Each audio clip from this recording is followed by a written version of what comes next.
It's the music recording network. Out of the shower to the bedroom, slip on something fresh. From the bedroom to the studio, to react to the best. If your day is blown, we crank to the morn. Make sure your sub is on while we playing your song. And it's gonna be on. We rock 3 channels up here on this YouTube stream, and we always let our subscribers know that they are supreme. Haters stand by cause we so fly. React to the beat cause I'm that guy to move you all night long. Why I tell you what's happening in this song. Music make me crazy, baby, do it for me louder. Viewers know my cross keep on pumping with the song. I'ma make you sweat until they turn the house lights on. After party at the Music Recording Network. What is up, YouTube? This is part 2. Bilderberg's group Dark Secrets. We did the first part, and now she's gonna talk more. Quest for Love. I see the book. I'm reading different things on the book and stuff. Give me a thumbs up. Hit that subscribe button. My girl 𝗟𝗢𝗡𝗞𝗦 asked for this one. She actually texted me and said we should do this, and people are asking for it. So y'all hit that subscribe button, hit that bell. Let's check it out. Here we go. Meeting that happened in Belgium. Here we go. Mind control training at 9 years old. Yeah. Why did they take you there? When I met this billionaire, so in 1972, you had the Bilderberg meeting that happened in Belgium. So for that event, 𝗟𝗢𝗡𝗞𝗦 made sure that he probably did many things around there, but basically to please this powerful American that was there for the Bilderberg meeting, he staged a ritual. And so why would they need to train you, though? The mind control training, he had plans for me. And, all right, I can say something. He had me in his homes and everything to get me used to the life of the elite so that I would know how to eat, so that I would recognize good clothes, so that I would be comfortable in these environments. And alongside that, we went to on one of the islands on the northeastern coast of the United States and saw there, and this was a Rothschild who was there. Rothschild. A Rothschild, yeah. And is this who you're talking about? Yeah, so I'm saying we were with Evelyn the Rothschild for 1 day only. And it was clear that this billionaire, who you would think is just as powerful as this Rothschild, was not as powerful in the network as he was. And he was asking for permission to make the star that he wanted to make of me. Well, he didn't want to make me into a star. He wanted to make me into an elite sex slave where I would become famous in France, and then with that role, I would attract the most powerful men in the world, and I would be able to spy on them for him and so forth. Is that David Rockefeller? I'm not saying. I'm not saying. I can't say this. All right. Only reason I say that is because I pulled up the list from 2012 attendees, and I went through all the guests on the right that says U.S. from the Bilderberg meeting. Okay. Rob, if you go a little bit lower and zoom in and you put U.S., yeah, right there, you'll see the names that shows. Oh, my God. I know this is... Yeah. Just give me a minute. Poor thing. Oh, my goodness. Oh, my God. Well, I can't lie, but it's scary.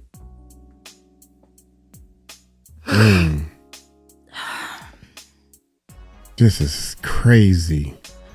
Yeah, might as well. Okay, there you go. You've never talked about this.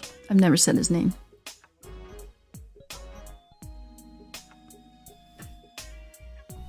You know, you hear these stories and you wonder, there's no way these people are capable of doing something like that. At what point did you know it was him? When he died. 2017. Yeah. So you didn't know till 2017. But I knew a lot, but I didn't know that it was him. So how did you know it was him when he died in 2017? Because that was just 7 years ago. Immediately. I knew immediately. I just saw his face. And first of all, I saw his face, and then immediately a lot of other memories came back with him. How much time did you spend with him? Well, I spent quite a lot of time with him in the beginning. So from 72 to 73, this training. So I spent quite a lot of time with him in the U.S. in that first month, in July of 1972, and spent time in his estate in Westchester, and also in his home in New York City, and also in his home in Maine. And on the way to Maine, on his sailboat, we stopped off at Rothschild, who had to give his permission for the persona that he wanted to make out of me. And then Rothschild invited me into the family. And I gave I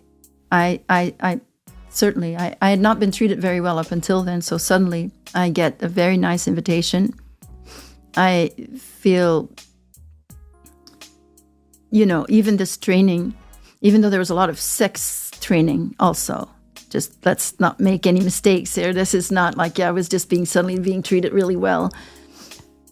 I was being trained sexually as well. But it was the best I'd ever seen in my life at age 9. And when I was invited, Meaning treatment of elites, like lifestyle, wealth? Is that what you mean by treatment? No, in the first 3 years in the network by Paul van den Boeynants, I was treated like absolute piece of dirt. What does that mean? I was the lowest of the low. He always treated me like, he wasn't worth the time for him to even have a chewing gum on his soul or something, and he just had to pull it off and just resented having to spend any time on me. But he was selling me all over, or whatever he was doing. He was using me for blackmail for people that were supposedly new, or he was giving me to depraved aristocrats. But he didn't want to, I was treated, most of the time I was treated like I was absolute piece of dirt, like I had no value at all. Did he himself sexually abuse you or no, Paul? He beat me up. But not sexually abused I did not get sexually abused by him. He was extremely sadistic. So he did not sexually abuse me. He abused other children, though. And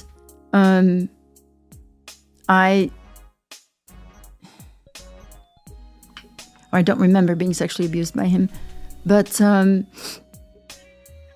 he and a few others that were in charge there just really would treat me like the lowest of the low. So I was used to sort of knowing that it was them, it was their fault. I knew that they treated me that way, but I know that I'm human. So I didn't really fully take it seriously. And I was kind of playing the game to survive, playing this game of whatever they needed me to do. I was doing it.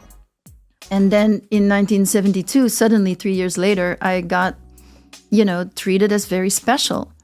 And this treatment had a lot to do with the excitement that David Rockefeller felt over the fact that he loved being behind the scenes, creating this slave, this elite sex slave, who was going to make him millions. And I was already sold in the first year.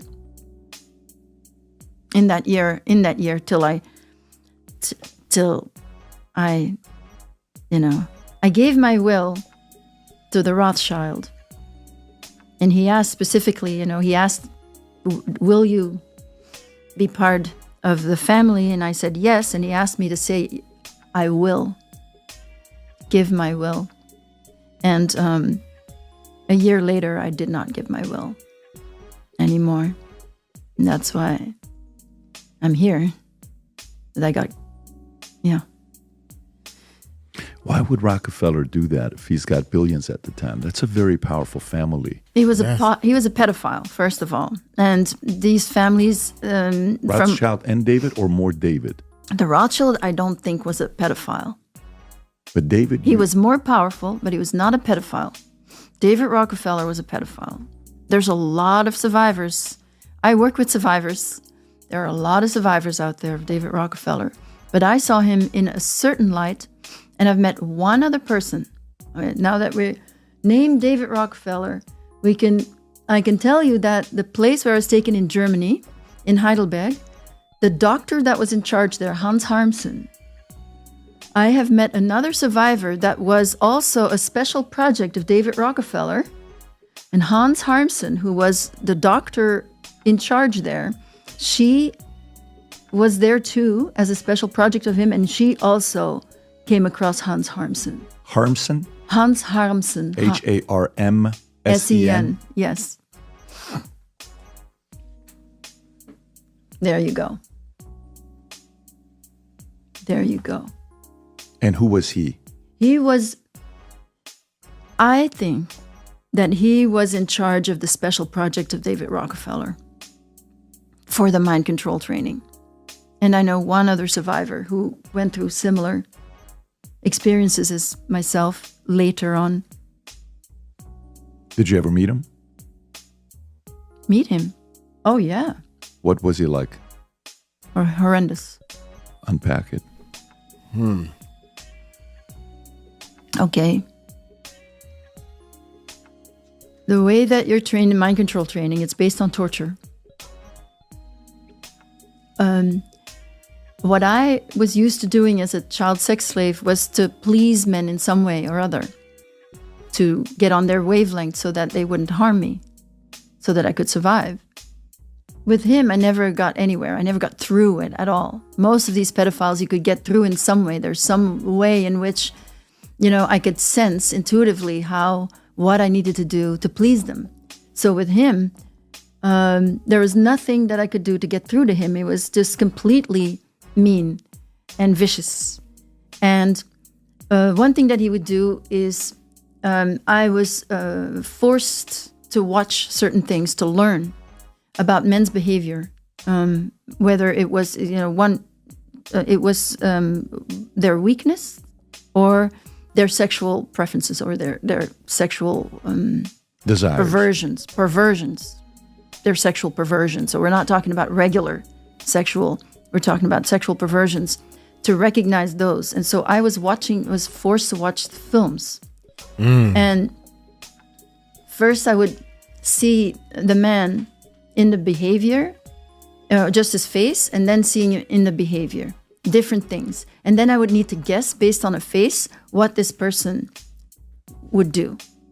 And if I got it wrong, one thing that he did is he would just strangle me until I fainted. And in the fainting... He would? Yeah, he would, yeah. And in the fainting, he liked to strangle. And in the fainting, I would realize after a while that in these near-death experiences that my intuition was sharpening. And so it was punishment for not giving the right answer, but it was also part of the training to be able to get more intuitive and sense things without having to use your reason.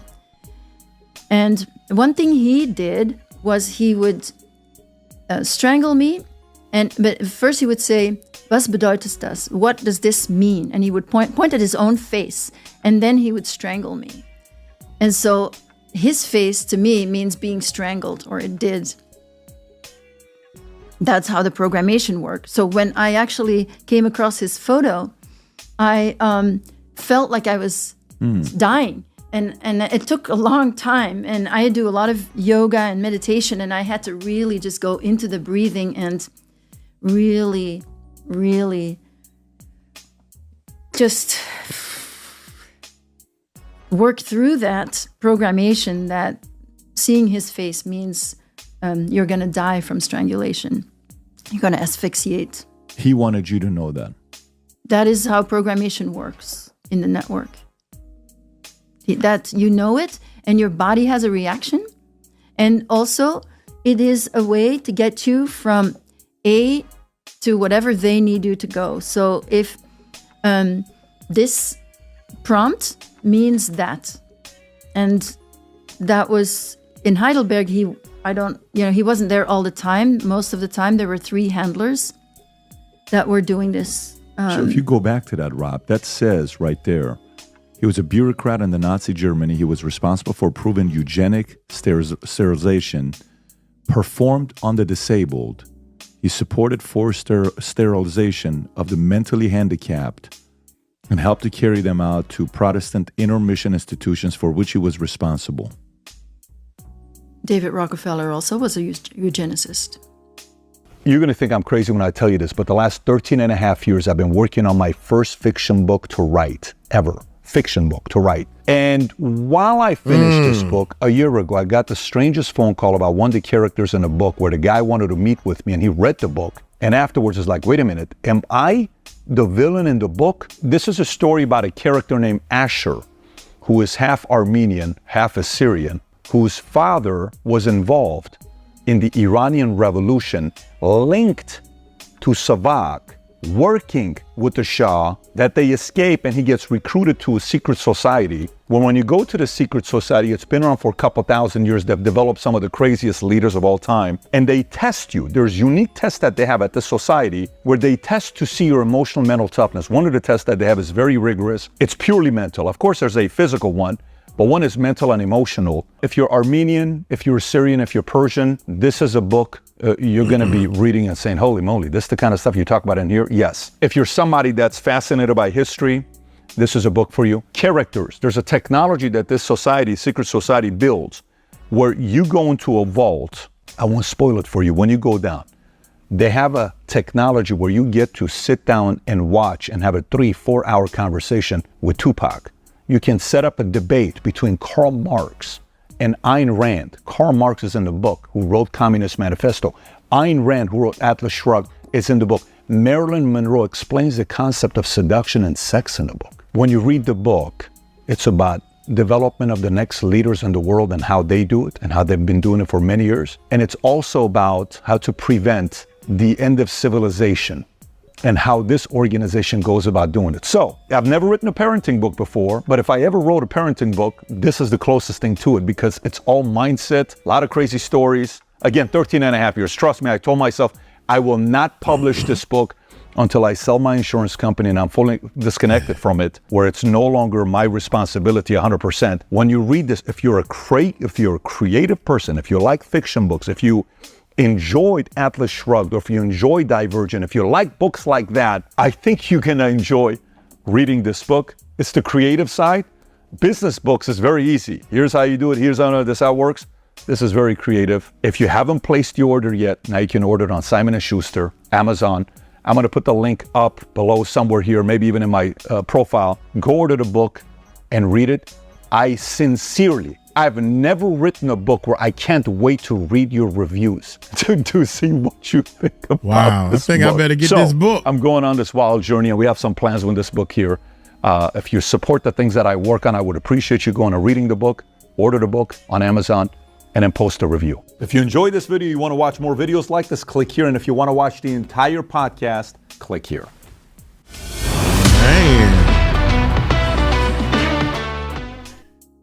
Man, I think I'm gonna get that book. I got the Kim Porter book. I still haven't read it. I'm not a book reader, but when I go on vacation and everything, I'm gonna read the book and all that good stuff. So, yeah. So, dude, this is so interesting, man. I done went down this big rabbit hole of trafficking and mind controls and all this stuff. So I clicked to actually watch the whole interview. I don't know if this is I'm